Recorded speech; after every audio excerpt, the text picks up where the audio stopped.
Hello friends, this is your OneLogic channel. Today's topic is executing DOM-based cross-site scripting through jQuery and AngularJS 6.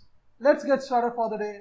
Ee roju mana demo kosam Port Speaker loni DOM XSS lab lo 4th and 5th challenges ni solve cheddam. So ee roju ee particular challenge ni manam solve cheddam. Let's open this challenge. So ee lab yokka goal chusarante oka user oka cookie ni pop చేయాలి లేదంటే alert చేయాలి using document.cookie. So దీన్ని ఈ ల్యాబ్ని access చేద్దాం.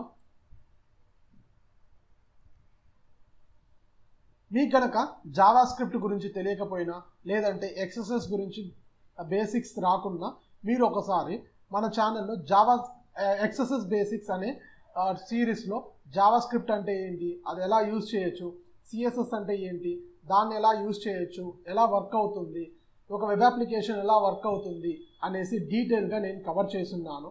దాని యొక్క links మన డిస్క్రిప్షన్లో మెన్షన్ చేస్తున్నాను, కావాలంటే ఒకసారి ఎక్స్ప్లోర్ చేయండి. సో ఈరోజు వీడియో టాపిక్ చూసారంటే ఇక్కడ మనకి జస్ట్ ఒక రెగ్యులర్ బ్లాగ్ ఉంది.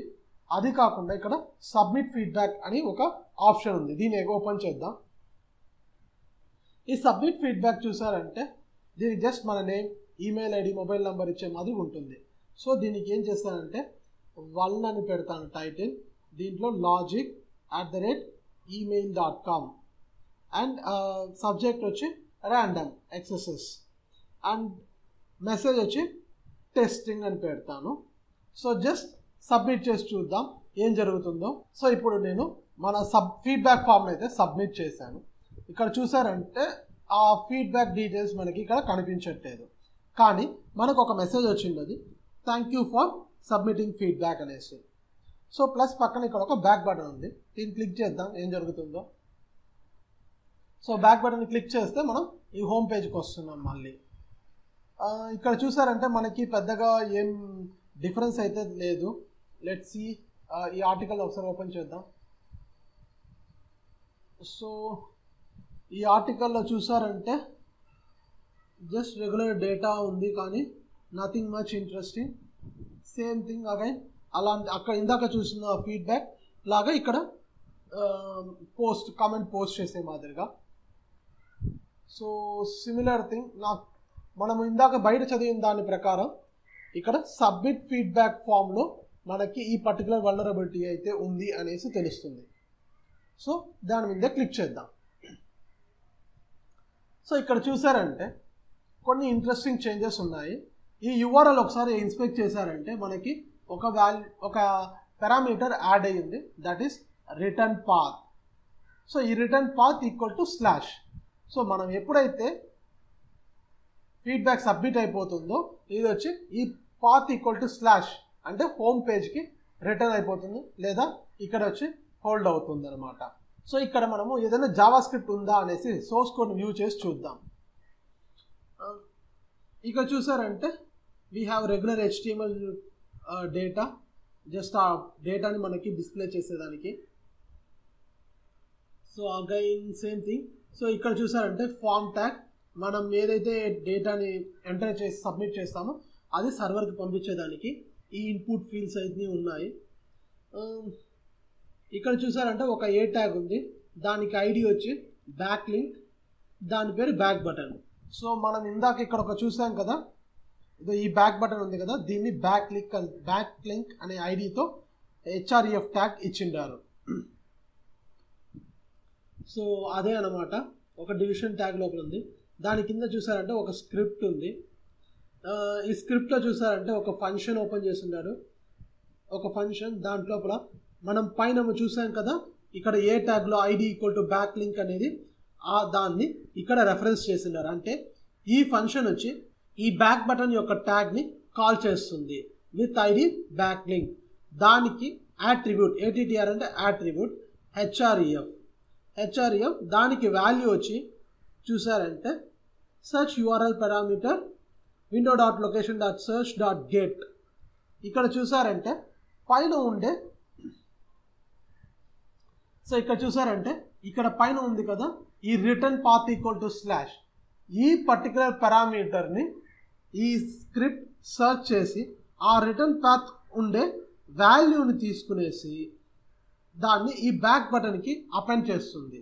లెట్సే ఆ return path equal to slash కాకుండా google.com పెట్టి మీరు కనుక ఆ బ్యాక్ బటన్ మీద క్లిక్ చేసేటైతే మీరు ఆ google.comకి ఆటోమేటిక్గా రీడైరెక్ట్ అయిపోతారు. సో అది కాన్సెప్ట్ అనమాట.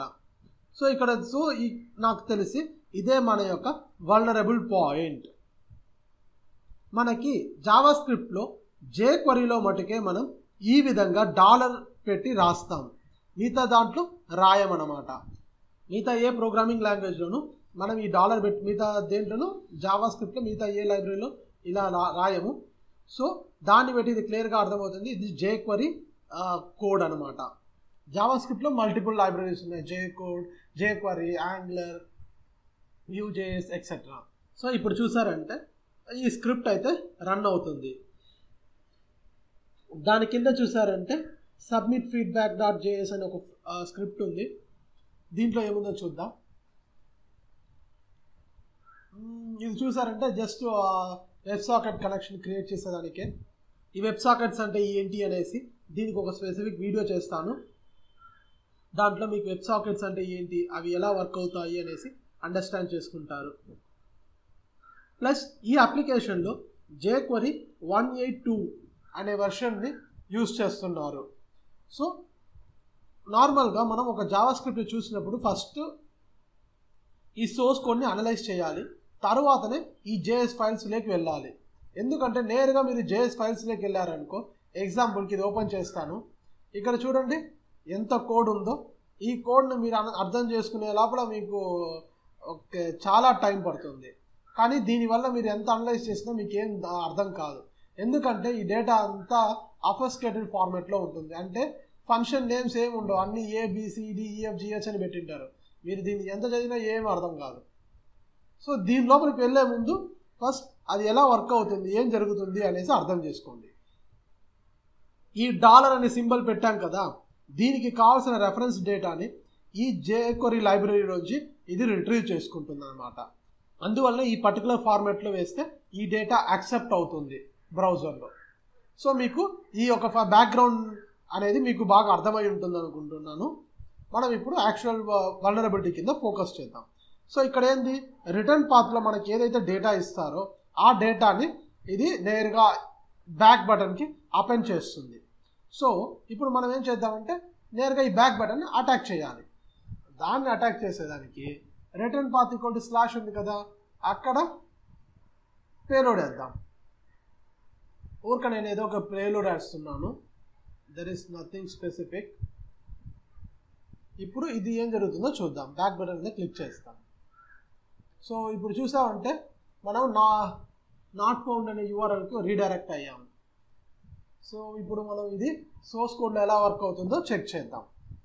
దానికి మనం ఏం చేయాలంటే దీన్ని ఇన్స్పెక్ట్ చేయాలి. బ్యాక్ బటన్ ఇన్స్పెక్ట్ చేస్తే ఇక్కడ పేలోడ్ చూసామనుకో, A tag ID equal to back link HREF చూసారంటే హలో ::క్లోజ్. సో ఇక్కడ మనకి హలో అనే వర్డ్ పర్ఫెక్ట్గా ఇక్కడ స్టోర్ అయిపోతుంది HREFలో. మన యొక్క ట్యాగ్ ఆటోమేటిక్గా అపెండ్ అయిపోయి ఇక్కడ చూసారంటే సింటాక్స్ సెట్ అవుతుంది. కానీ ఇక్కడ సింటాక్స్ కొంచెం ప్రాబ్లం ఉంది కాబట్టి మనం సింటాక్స్ ఇంకా కొంచెం నీట్గా తయారు చేద్దాం. నీట్గా తయారు చేద్దామంటే ఇక్కడ ఇంకొక లెస్ దెన్ సింబల్ పెట్టి ఒక హలో పెడతాం, ఒక డబుల్ కోట్ పెడతాం. లెట్స్ సీ ఈ పేలోడ్ మనకి ఎగ్జిక్యూట్ అవుతుందా లేదా అనేసి. మన పేలోడ్ అయితే ఎగ్జిక్యూట్ అవ్వట్లేదు. అగైన్ మనము నాట్ ఫౌండ్ పేజ్లోకి వెళ్తున్నాము. So there might be some issue. Let's inspect. So ఇప్పుడు ఇన్స్పెక్ట్ చేస్తే, సో ఇక్కడ ఇన్స్పెక్ట్ చేయగా అగైన్ సేమ్ థింగ్, మన యొక్క పేలోడ్ అనేది ఒక URLగా కన్వర్ట్ అయిపోతూ ఉంది, కానీ అది ఒక జావా స్క్రిప్ట్ కోడ్ లాగా యాక్సెప్ట్ చెయ్యట్లేదు. సో ఇక్కడ మీరు చూసారనుకో, నా పేలోడ్ అంతా వచ్చి ఒక URL లాగా అయిపోయింది. సో దానివల్ల మనకి ఎలాంటి ప్రయోజనము ఉండదు. సో ఇప్పుడు మనం ఏం చేయాలి, ఇదే URLలో ఇంకొక పేలోడ్ని అపెండ్ చేయాల్సి ఉంటుంది. ఇక్కడ చూసారంటే JavaScript:alert1 ఇలా పెట్టాలి.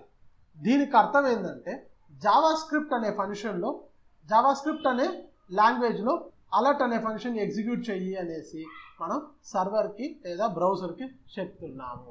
అందువల్ల ఈ పేలోడ్ యాక్సెప్ట్ అవుతుంది. సో ఇప్పుడు ఈ పేలోడ్ వేయడం వల్ల ఏం జరుగుతుందో చూద్దాం. సో ఇప్పుడు మళ్ళీ అగైన్ బ్యాక్ బటన్ మీద క్లిక్ చేద్దాం. ఊప్స్, ఇక్కడ చూసారంటే మనకి 1 అనే వాల్యూ రిటర్న్ అవుతుంది.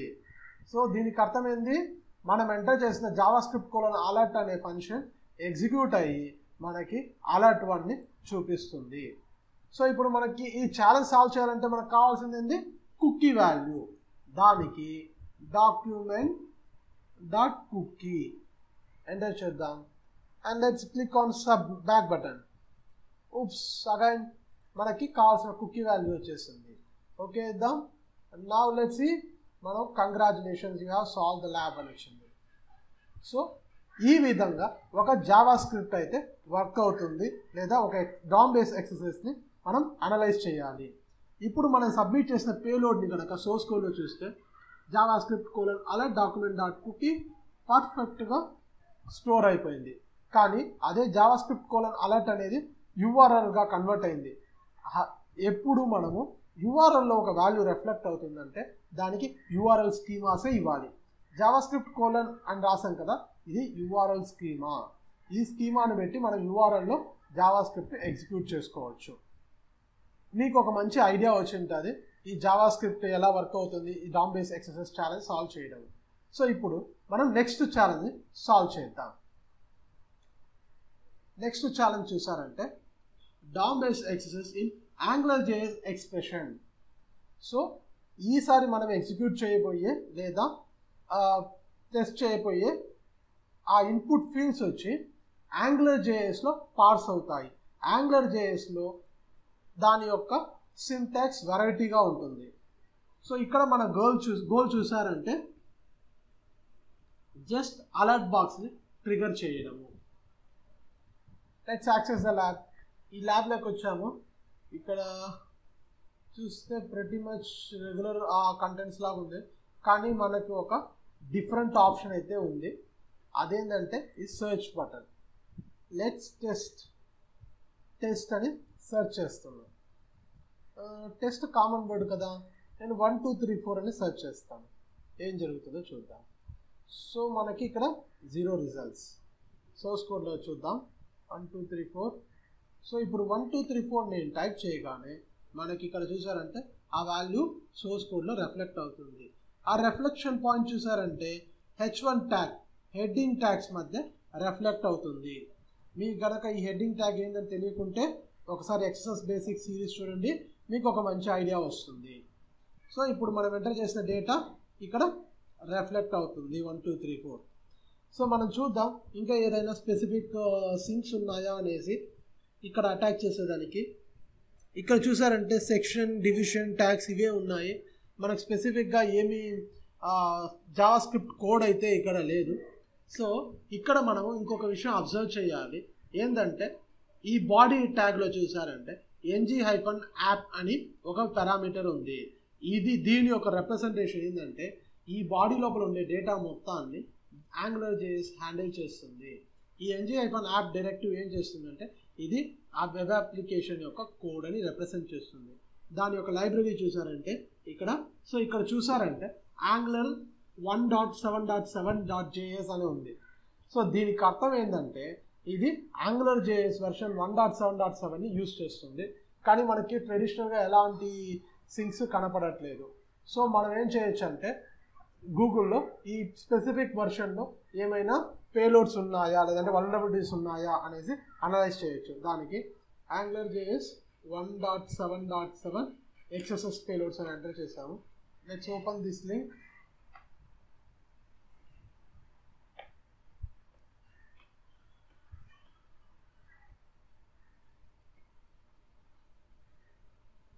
సో ఇక్కడ చూసారంటే AngularJS 1.6 ప్లస్ యొక్క ఒక పేలోడ్ ఇచ్చిన్నారు.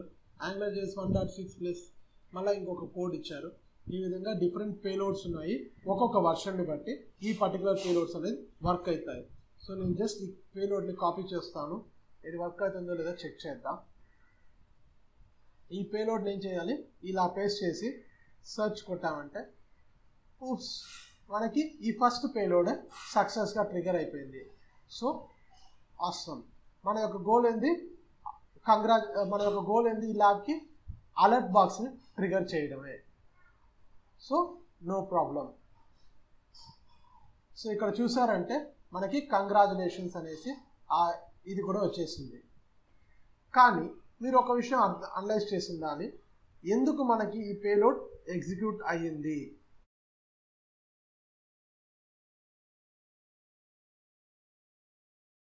సో ఇక్కడ చూసారంటే మన యొక్క సర్చ్ రిజల్ట్స్ పక్కన మన యొక్క పేలోడ్ అయితే ఇక్కడ ప్లేస్ అయ్యి ఉంది. దీనికి అర్థం ఏంటంటే ఈ యాంగులర్ జేఎస్లో ఎక్స్ప్రెషన్ లాంగ్వేజ్ లేదా టెంప్లేట్ లాంగ్వేజ్ అనేసి వాడతారనమాట. ఆ టెంప్లేట్ మేనేజ్మెంట్ సిస్టమ్స్లో ఈ విధమైన సింటాక్స్ యూజ్ చేస్తారు.